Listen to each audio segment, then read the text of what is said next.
Hello and welcome to Beyond the Click, where today we're looking at Dove's Real Beauty Prompt Playbook.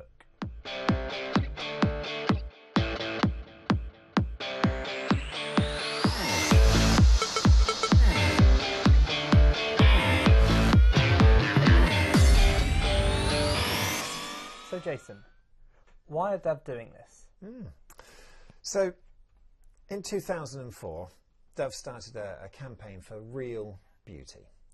And now, seeing this rise in AI, which we've spoken about a number of times on the show,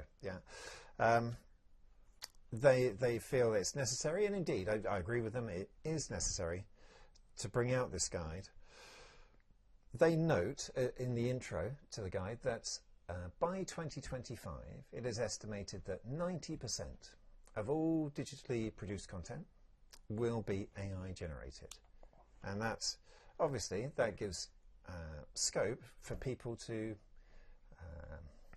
now I have to be careful, obviously I work in marketing, but it gives people in advertising the scope to create content that may not always be wholly representative of the product or the benefits from a product that they're trying to sell. So Dove is very mindful of the fact that now we could see a rise in imagery that is used in advertising that shows women in ways where they're so sort of beautiful, unattainably sort of so for most people, and it starts to obviously impact people again. So they fought hard against this for 20 years, and now they've seen this technology arrive suddenly that could set the whole campaign back. So they've taken it upon themselves actually to fight back against it. And they've produced this guide to help people produce imagery that is still real, that is, even though it's AI generated, that still represents real beauty. Okay, and so you've had a look at this guide. Yes. What do you like about it? Well, first and foremost, the message and the reason behind it.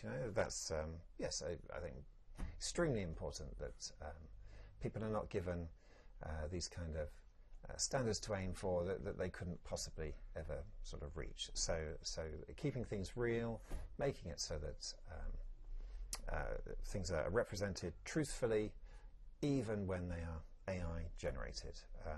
Yes, that's a brilliant ethos, and one that we should all definitely take on board in this new AI age. And is there anything else that you could say that you enjoyed from it? Yeah, very much so, and that is the amount of detail and the amount of instruction that's in this guide. So it's not a simple sort of leaflet or pamphlet that says, you should do this.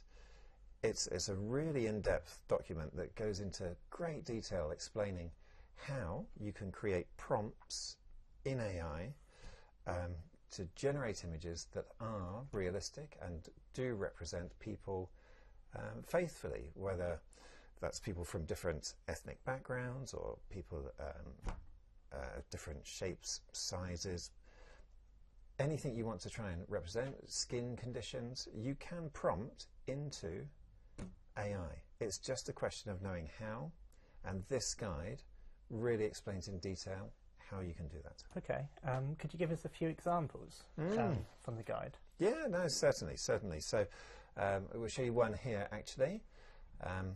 Right, so this is on page 30, and it gives two prompts, and you can see that one is a sort of very brief prompt, and this is where it's saying that sort of a lot of people, it's the end of their knowledge. In fact, some people won't even have as much knowledge as this really, but it's a very short prompt, and it gives an image.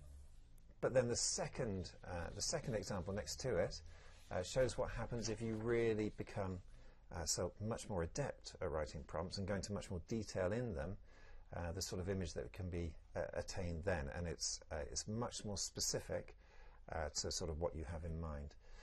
And the big takeaway, which sort of runs throughout this guide, and you can see in this example here at the moment, is that if you don't put something into a prompt, you won't get it, or likely you won't get it in the output. So if you say you want somebody tall wearing a hat and child stood by a wall, Yep. you'll get those things, but you may have imagined the hair colour to be different, the eye colour to be different, the shape of the nose to be different, but you won't get any of those things. So you need to be much, much more granular, Yep. much more specific in your prompts, and this guide sort of shows you how to do that. Okay, sounds very useful, and for any marketers out there, it's definitely worthwhile looking up this guide online and to improve your prompting skills, would you say? Yeah, no, absolutely, absolutely. There's another example actually. I'll just show you one more. Yeah. On page 34 here, and this is about sort of how you can go like really detailed, and if you have a close-up, so they've gone with a close-up of an eye in each of these pictures, just by adding emotion to the prompt, you get a completely different look. So, and this would happen in real life. If you took a photograph of somebody's eye and you only showed sort of a little tiny bit of their face with the eye in, you could still tell from it if that person was happy or sad or angry, and AI can generate that as well. So it's yeah, it's a really, really useful guide. It really teaches you a lot about prompting in AI. Thank you for that insight, Jason. So that's our overview of Dove's prompt playbook. Thank you for watching. Please like and subscribe, and we'll see you again soon.